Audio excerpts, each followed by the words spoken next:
প্রিয় স্টুডেন্টস, তোমরা যারা ক্লাস 8-এ এবারে ন্যাশনাল ইনকাম মেরিট স্কলারশিপ পরীক্ষাটা দিচ্ছ, তাদের জন্যে আমি কিছু কোয়েশ্চেন সেট করেছি বলতে আহ, এই পরীক্ষাটাতে তো দুটো পার্ট থাকে। একটা হচ্ছে ম্যাথ পোর্শন থাকে, মানে মেন্টাল এবিলিটি টেস্ট, আর একটা শ্যাট পোর্শন থাকে, মানে স্কলাস্টিক অ্যাপটিটিউড টেস্ট বা প্রজ্ঞাসূচক পরীক্ষা।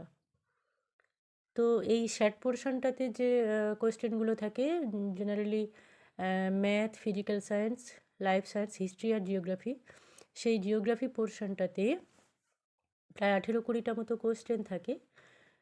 সেইখানে সেইটার জন্য তোমাদের কিছু কোয়েশ্চেন গত 10 বছরে, মানে বিগত 10 বছরে যে কোয়েশ্চেনগুলো এসেছিল জিওগ্রাফি পোর্শনটাতে, সেই 10 বছরের কোয়েশ্চেনগুলো, টোটাল কোয়েশ্চেন আমি রেডি করে দিয়েছি তোমাদের। এই ভূগোল বিষয়টাতে তো ক্লাস 8 থেকে শুধু থাকে না, 7-8 দুটো মিলেই কিন্তু থাকে কোয়েশ্চেন। মানে 7 এবং 8, ক্লাস 7 এবং ক্লাস 8-এর সিলেবাস থেকেই কোয়েশ্চেন থাকে। তো আমি প্রত্যেকটা অধ্যায়ের, মানে 7 এবং 8-এর প্রত্যেকটা অধ্যায়ে থেকে কি কি কোয়েশ্চেন এসেছিল বিগত 10 বছরে সেইগুলোই রেডি করে দিয়েছি তোমাদের।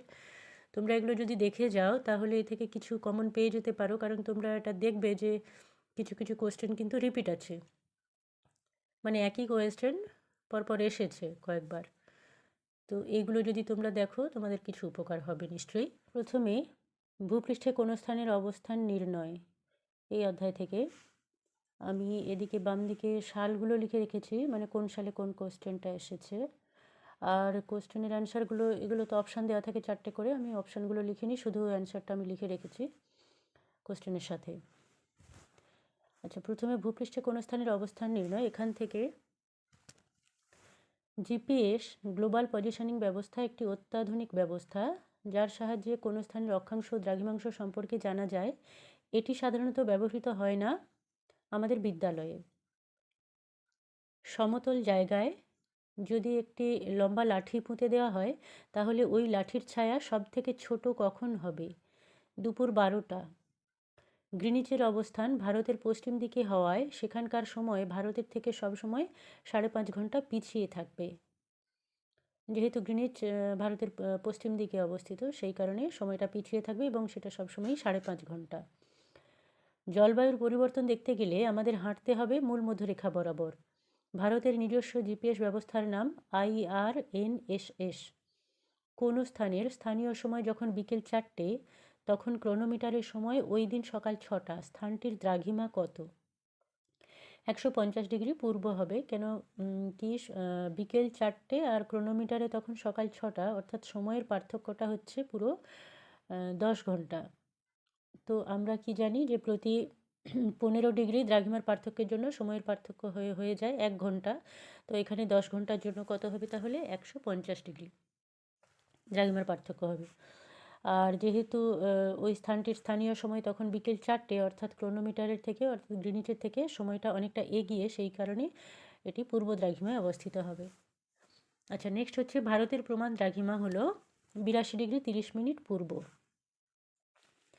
নেক্সট বায়ুচাপ থেকে বেশি কোয়েশ্চেন আসেনি, এটা তো 7-এর একটা অধ্যায়। বায়ুচাপ থেকে একটাই কোয়েশ্চেন এসেছিল 2023-এ। বায়ুচাপ মাপা হয় যে যন্ত্রের সাহায্যে, সেটা হচ্ছে ব্যারোমিটার। নেক্সট হচ্ছে ভূমিরূপ থেকে পৃথিবীর ছাদ বলতে বুঝি পামির মালভূমি। জার্মানির ব্ল্যাক ফরেস্ট হলো একটি স্তূপ পর্বত। পৃথিবীর ছাদ নামে পরিচিত কে? পামির মালভূমি। পৃথিবীর বৃহত্তম উচ্চ মালভূমি কোনটি? তিব্বত মালভূমি। এরপর হচ্ছে নদীর কাজ।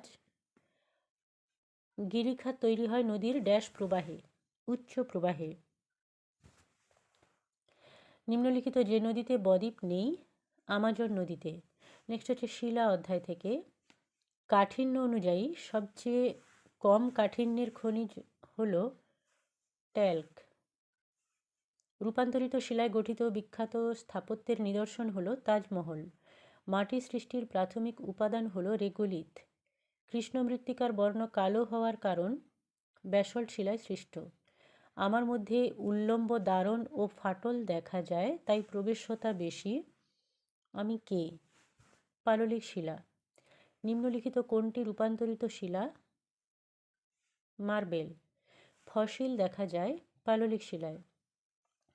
নিম্নলিখিত কোন শিলাটি রূপান্তরিত শিলা? মার্বেল। কাঠিন্য অনুযায়ী সবচেয়ে কম কাঠিন্যের খনিজ হলো ট্যাল্ক। তোমরা নিশ্চয়ই খেয়াল করে দেখছো যে কিছু কিছু কোয়েশ্চেন কিন্তু রিপিট আছে। এই কারণেই বলছি যে এখান থেকে এই 10 বছরের কোয়েশ্চেন যদি তোমরা পড়ো তাহলে মানে ভালোভাবে পড়ে নিলে এখান থেকে কিছু কমন পেতেই পারো। আচ্ছা, নেক্সট হচ্ছে কাঠিন্য অনুযায়ী সবচেয়ে কম কাঠিন্যের খনিজ হচ্ছে ট্যাল্ক। রূপান্তরিত শিলায় গঠিত বিখ্যাত স্থাপত্যের নিদর্শন হলো তাজমহল। জীবাশ্ম দেখা যায় পাললিক শিলায়। আগ্নেয় শিলার একটি উদাহরণ হলো গ্রানাইট। নেক্সট, দূষণ থেকে ডিজিজ অফ ড্যান্সিং ক্যাট সৃষ্টি হয় যার প্রভাবে? সেটা হচ্ছে পারদের প্রভাবে। যার জন্য ডিজিজ অফ ড্যান্সিং ক্যাট একই কোয়েশ্চেন, পারদের প্রভাবে। নেক্সট হচ্ছে 2023 সালে ব্ল্যাকফুট ব্যাধির সৃষ্টির কারণ আর্সেনিক দূষণ। নেক্সট অধ্যায় হচ্ছে পৃথিবীর অন্দরমহল। এখান থেকে ভূত্বক ও গুরুমণ্ডলের সীমানাকে বলা হয় মোহবিযুক্তি রেখা বা মোহরভিষিক বিযুক্তি রেখা। রেপিত্তি বিযুক্তি রেখা যে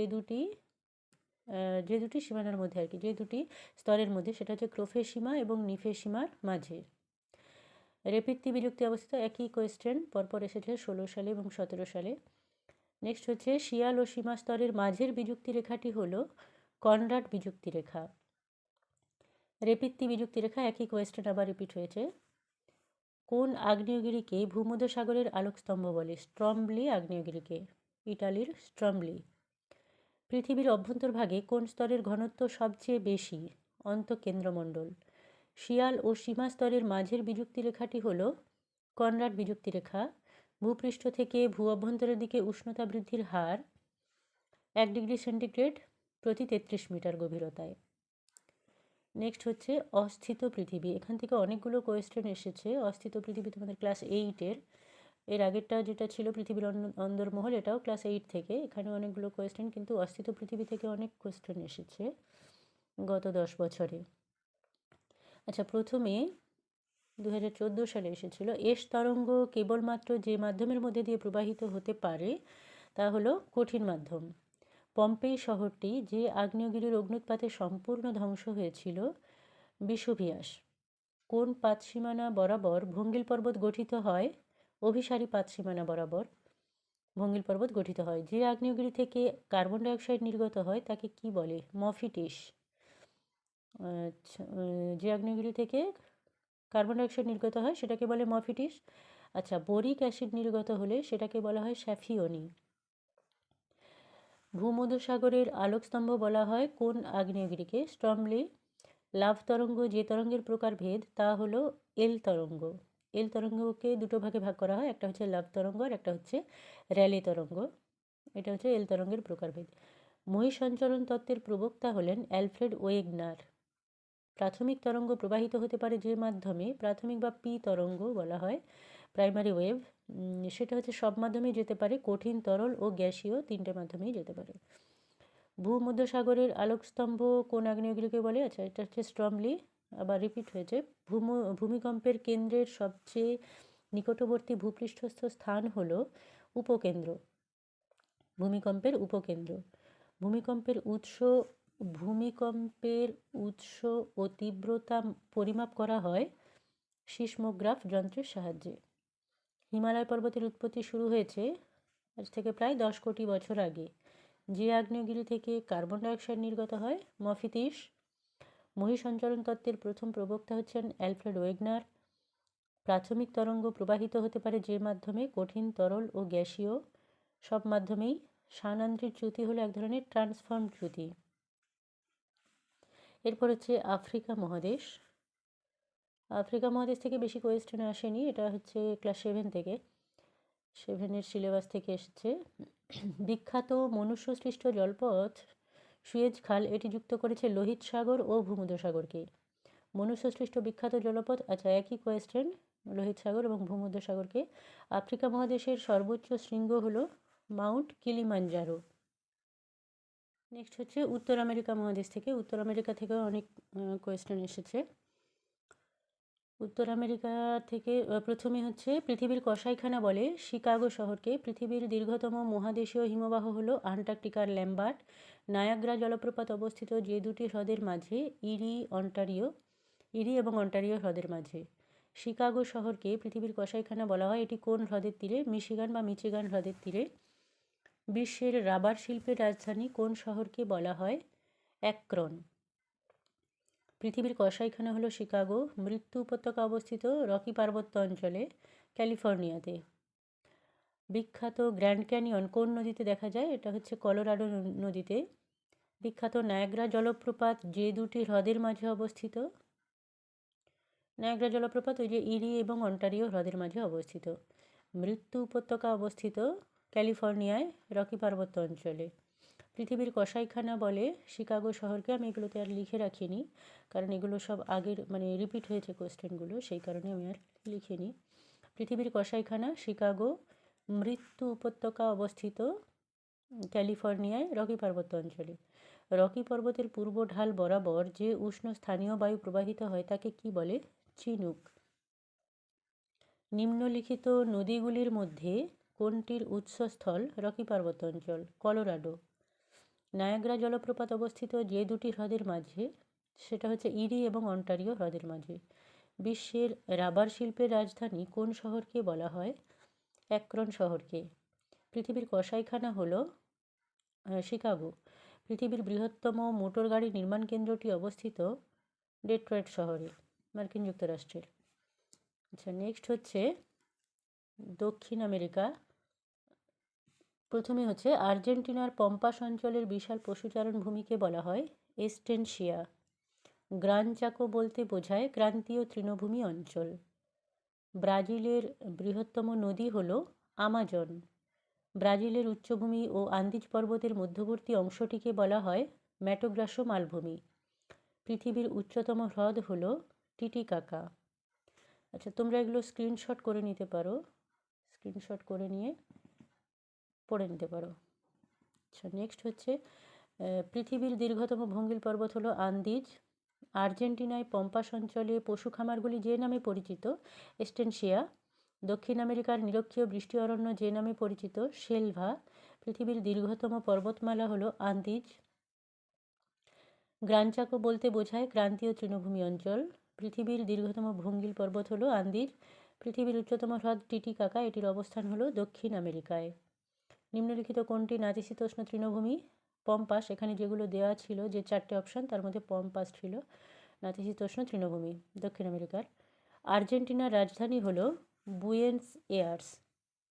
গ্রান চাকো বলতে বোঝায় ক্রান্তীয় তৃণভূমি অঞ্চল।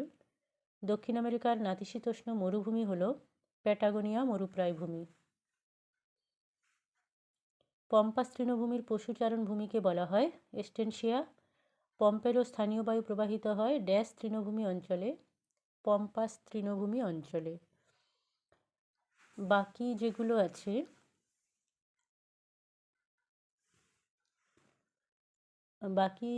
আছে সেগুলো আমি আর এই ভিডিওতে দিচ্ছি না, আমি নেক্সট ভিডিওতে দিয়ে দেবো। এটা অনেক বড় হয়ে যাবে আর কি এটা ভিডিওটা, সেই জন্য আমি পরের ভিডিওতে আর বাকিগুলো দিয়ে দিচ্ছি, তোমরা দেখে নিও।